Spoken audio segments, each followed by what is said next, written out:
They told you time was running out, but what if the clock was lying all along? They won't say it to your face, but the world thinks you're done. That if you did not make it by 30, you probably never will. They call it realism, but it's quiet condemnation. And the worst part, you started to believe it. In their eyes, life is a race of speed. If you haven't reached the finish line by a certain age, you're no longer worthy of running. But they are wrong, because life is an endurance marathon of patience and persistence, not a sprint. You watch people younger than you rise, go viral, get rich, get seen, and somewhere deep inside, you wonder if you have missed your moment entirely. That suffocating feeling sits on your chest like an invisible weight, as if every success of others becomes a mirror where you see your own failures reflected back at you.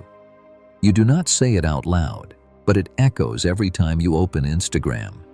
Every time someone asks, "So, what are you up to these days?" This simple question feels like an alarm bell, because behind it, you sense the heavy judgment of eyes waiting to hear something you're not even sure you can say. There is a kind of shame that does not scream. It just lives inside you. A soft voice that says, "I should have figured it out by now." And that is the toxic whisper that slowly, quietly eats away at your mind. A voice that pulls you back with every heartbeat. But what if I told you you are not late? You were just lied to. What if you have spent the last decade not failing, but forging? This is the moment you need to pause, because all those years you thought you were failing, you were actually sharpening your sword. Years that may have been filled with silence and darkness, but they grew your roots deeper and made your bones stronger. Because the truth no one tells you is this: the fire that burns hottest takes the longest to ignite. Early success looks shiny, but it's often hollow. Real fire takes time to catch, but once it does, it can't be put out. Early success is like the flame of paper, bright but shallow and quickly gone. You have been busy learning what no book can teach: resilience, depth, pattern recognition, silence. The lessons you pulled from the depths of failure and loneliness are taught in no university. You've written them in your own skin and blood. The world worships youth because it's loud, but it's the late bloomers who change everything, quietly, deliberately, permanently. The world is addicted to the noise of youth, but those who truly change it usually move with quiet steps and a determined mind. Because they are here to stay, not to be seen for a fleeting moment. They say after 40, you stop chasing praise and you start building legacy. And maybe, just maybe, this delay was protection. You were not meant to rise when your ego was still fragile. You were meant to rise when your roots were deep. There is a certain power in blooming late. It's like a tree that grows slowly, unseen. But when it finally reaches the surface, its roots are so strong that no storm can pull it down. Some people are built for quick applause. You are built for permanence. The world measures you by clocks, but clocks do not measure awareness. So, if you have ever looked in the mirror and felt that burning question, why does it feel like something inside me is still waiting? This video is your answer. Because now it's time not to catch up, but to arrive. There is a lie so common, so quietly reinforced, that most people never notice when they have accepted it. This lie is like a background noise you've heard since childhood. So constant, you forget it's there, until one day you realize it's been shaping every decision you've made. It does not shout, it whispers, and it sounds like this: "You should have figured it out by now.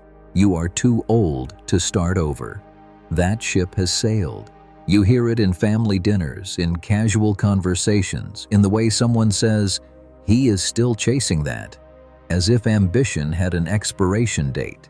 It's the tone of pity disguised as advice, the subtle shake of the head when you share a dream they think is too late for you. But the truth is, their vision is limited by their own fears, not by your possibilities. No one ever says it directly, but it is written everywhere. In Hollywood, in job applications, in the tech industry's obsession with 20-year-old billionaires. The message is simple. If you have not succeeded by 30, you are already late. And if you are over 40 and still evolving, still dreaming, still trying, the world does not see that as strength. It sees it as failure dressed in delusion. But let's pause. Who taught us that life peaks in our youth? Who decided that your best ideas, your sharpest insights, and your most impactful years had to happen before the age when your brain even fully matures? The answer is uncomfortable. No one decided it with truth. It's fiction, sold as fact, repeated so often it became culture. And culture, if left unquestioned, becomes a prison. It's fiction, sold as fact. And we bought it because we were young. And when you are young, you believe speed equals success. You believe hype means greatness. You believe the spotlight must be earned fast or it won't be earned at all. And so we sprinted, not to build something real, but to catch up with everyone else's timeline. That sprint was not success. It was fear. Fear of being left behind. Fear of being the only one still unsure, still invisible, still building. And here's the irony. While you were busy comparing yourself to their pace, you were actually building the one thing they could never match: depth. But here's the truth that burns through the lie. You did not fail. You were misled. The real danger was not in moving slowly. It was in thinking that speed was the measure of worth. And that belief did not start with you. It was programmed into you, one repetition at a time. Napoleon Hill called this the law of cosmic habit force. The idea that any thought, if repeated long enough, becomes internal law. It becomes your autopilot. The voice in your head saying, "It's too late." That's not your intuition.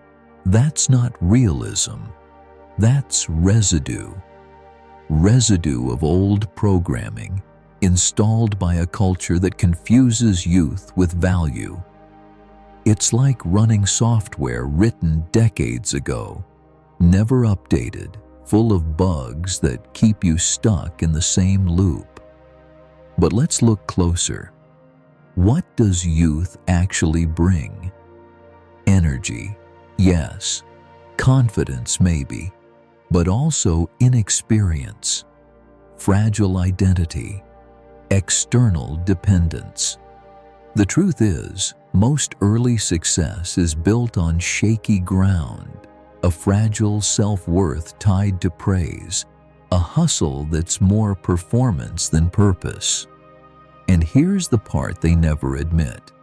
Applause is addictive, and addiction always demands a bigger dose. Those who succeed too early spend the rest of their lives chasing that first high, even if it kills their purpose. The people who win fast often flame out faster because they built for applause, not for meaning. And yet, here you are, maybe slower, maybe doubting, but still here, still asking, is it really over? Or is there still something in me worth building? The answer is yes, always yes. Because the fact you are still asking means the fire is still alive, even if it's just embers right now. But to get there, you have to destroy the timeline you were handed. You have to realize you are not running late. You are just no longer following someone else's schedule. And that is freedom. The kind of freedom that terrifies people who are still trapped in the race, because your choice to step out forces them to question why they're still running. Because once you reject the lie, you reclaim the truth that some of the most powerful lives do not begin at 20. They begin at 47 or 58 or 63, not in a dorm room, but in a quiet evening when you finally say, "I'm not done yet. In fact, I'm just getting started." And from that moment on, everything changes. Your past stops being a weight. It becomes raw material. Your scars stop being reminders of failure. They become proof of survival. So let's destroy the lie fully. If youth was the peak, then why do so many people crash right after reaching it? Because when your success comes before your identity, you end up building a life that doesn't actually belong to you. You perform, you please, you run fast, but you don't know where you're going. And when the applause fades, so do you. That's not power. That's performance anxiety on a pedestal. The silent prison no one warns you about. But late bloomers, they've already tasted silence. They've already survived invisibility. They don't build for attention. They build for depth. And depth is dangerous in a shallow world. When you're not distracted by the noise, you start hearing the truth. You start seeing patterns others miss because they're too busy chasing the next applause. The world doesn't recognize late bloomers because their power is quiet at first. But when you look closely, they carry something others don't. Pattern recognition. After 40, you start seeing what's real. You've made enough mistakes to connect the dots faster. You've learned how to read people, read situations, read energy. Resilience. Youth breaks when rejected. You've been rejected before and still came back. And here's the thing, rejection no longer scares you. It educates you. Every no you've faced has been carving you into someone sharper, calmer, and harder to shake. That's not a weakness. That's calloused courage. Less ego, more clarity. You no longer need to prove, you just want to build. Your clarity doesn't come from ambition. It comes from refinement. Carl Jung called it individuation, the process of becoming your true self. And here's the part nobody tells you. Individuation rarely happens in your 20s. Because in your 20s, you're still wearing masks handed to you by society. It's only in the second half of life, when the mask starts to crack, that your real self begins to emerge. When youth burns out, awareness ignites. And from that fire, something terrifying and sacred is born. Authenticity. Authenticity isn't loud. It doesn't beg to be seen. It walks into the room and changes the temperature without saying a word. Success without suffering creates arrogance. Success after failure creates humility. One builds entitlement, the other builds endurance. Immature success is obsessed with being seen. Earned wisdom is obsessed with substance. And in a world drowning in surface-level success, the person who moves in silence but builds something real, that person becomes unshakable. Colonel Sanders was 65 when he founded KFC. He had failed in business, law, sales, even as a gas station operator. But when most would have resigned, he started over, not with energy, but with vision. And vision is stronger than adrenaline. Adrenaline fades when the crowd goes home. Vision grows even in the dark because it doesn't depend on who's watching. Vera Wang didn't design her first dress until she was 40. She had been a skater, a journalist, an editor. Only after exploring multiple lives did she find her real one. Today, she's a global icon, The lesson is clear. They didn't bloom late. They bloomed when they were ready. You remember Antonio, the plumber who was fired at 48. In the competitor's version, he just reprograms his mind and becomes successful. But in reality, here's what really happened.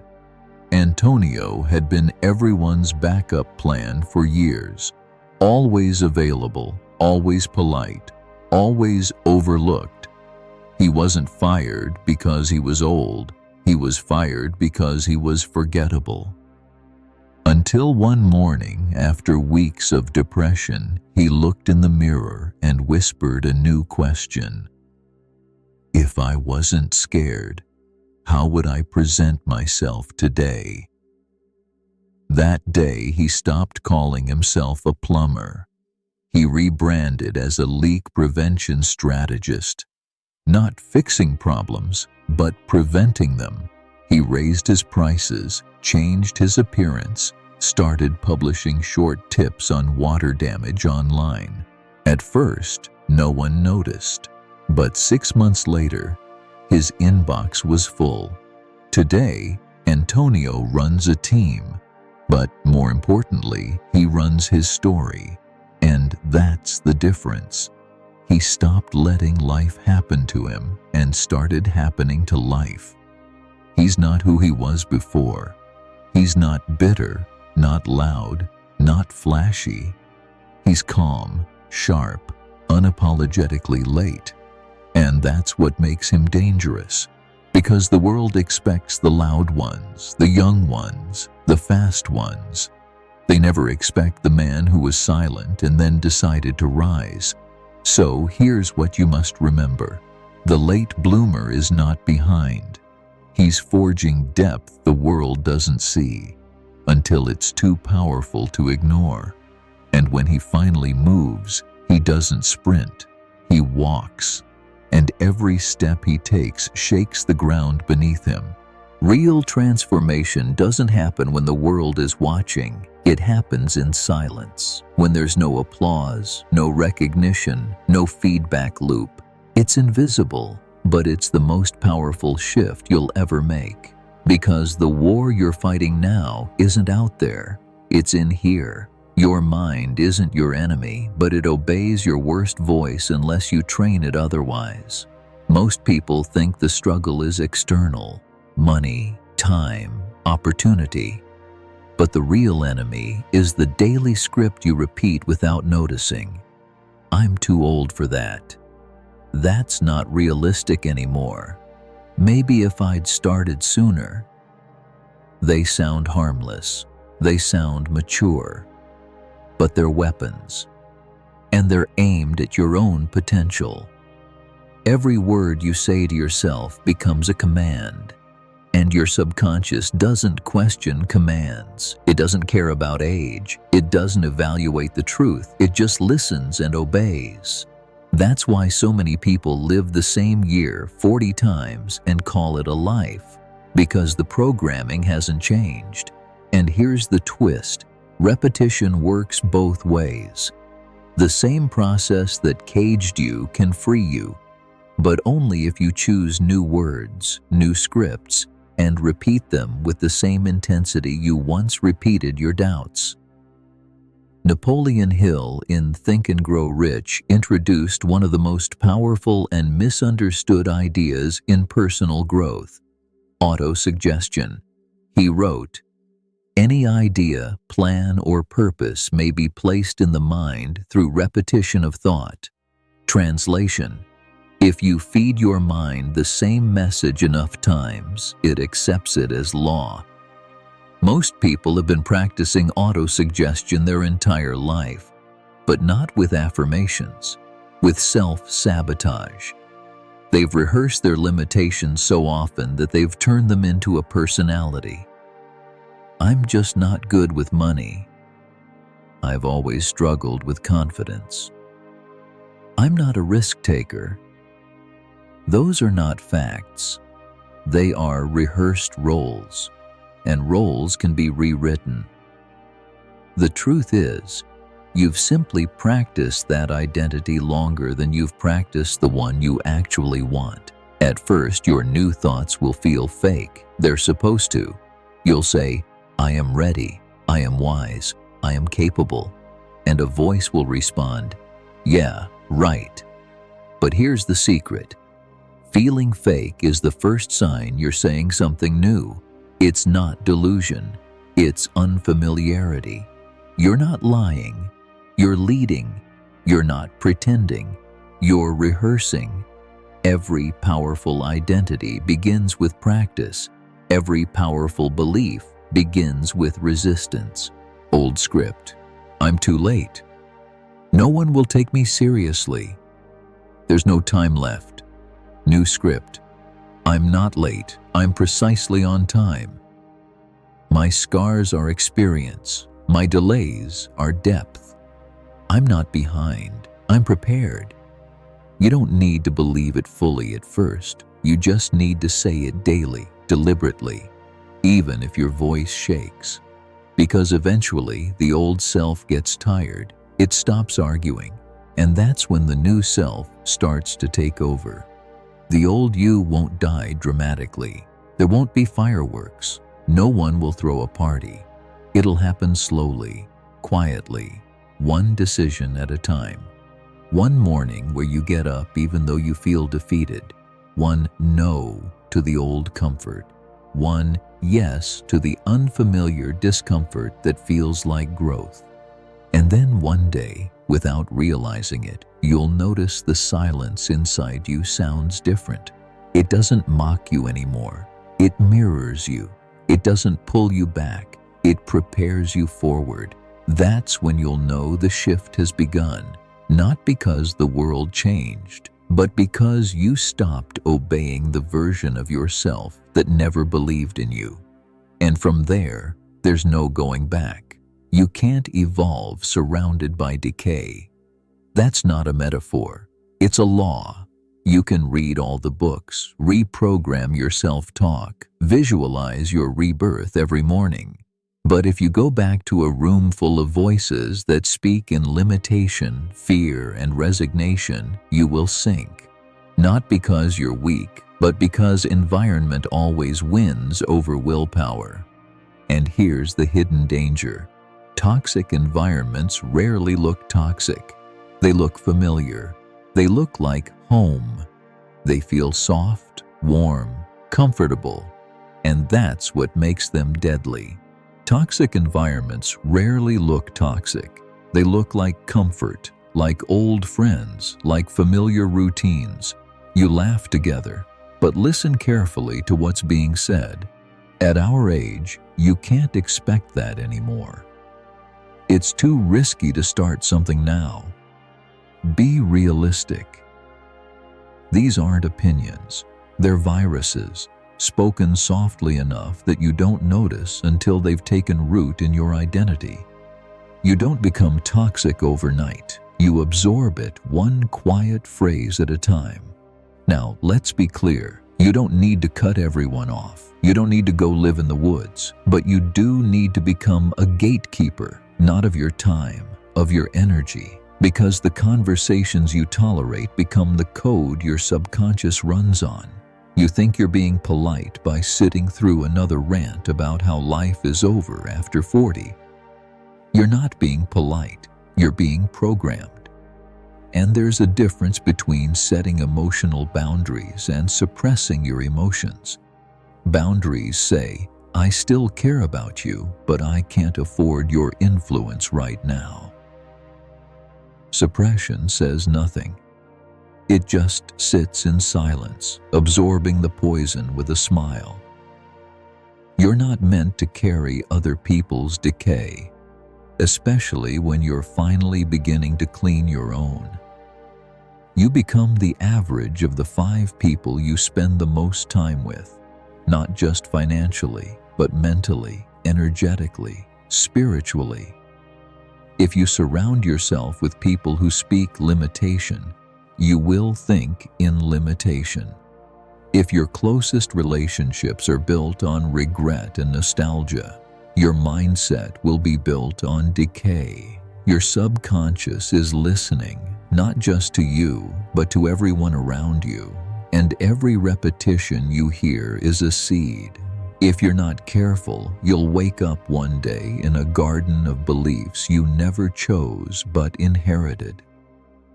Imagine a single drop of water, harmless, soft, unthreatening.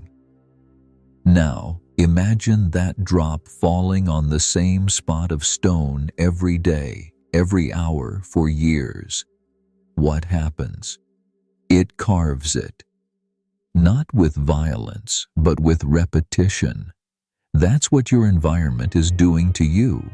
Not all at once, not with drama, but slowly, drop by drop. It's shaping your identity. You think you're thinking for yourself, but really, you're echoing everything you've tolerated. If you want to change your life, you have to change what you allow. That means distancing from people you love, but who quietly sabotage you. Saying no to conversations that reinforce failure. Walking away from nostalgia-heavy groups that glorify who you used to be. Ending calls that always end in, "You should be grateful for what you have." You're not ungrateful, you're becoming. And becoming requires purification. It's not cruel, it's survival. You don't need to justify your growth, you just need to protect it. Because this time, you're not rebuilding to be accepted, you're rebuilding to become unrecognizable. It doesn't feel like an enemy, not at first. It feels soft, warm, familiar. Nostalgia wears the mask of comfort, but underneath, it hides a brutal truth. It keeps you tied to a version of yourself that no longer exists. And even worse, that version was never fully real. You look at old photos, you replay old songs, you tell stories that begin with, "back when I."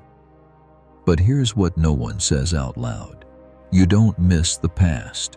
You miss a version of yourself who still believed, who still had the courage to try without shame, who didn't know what failure felt like, who got up fast without the weight of, "I should have known better." But was that version of you actually better, or just more naive? Was that time really golden, or are you just too frustrated now to admit that the present still holds potential? Because the future doesn't belong to who you were. It belongs to the one who's willing to rise without reference. And when you do, when you step into that new self without looking back, you don't just return, you arrive.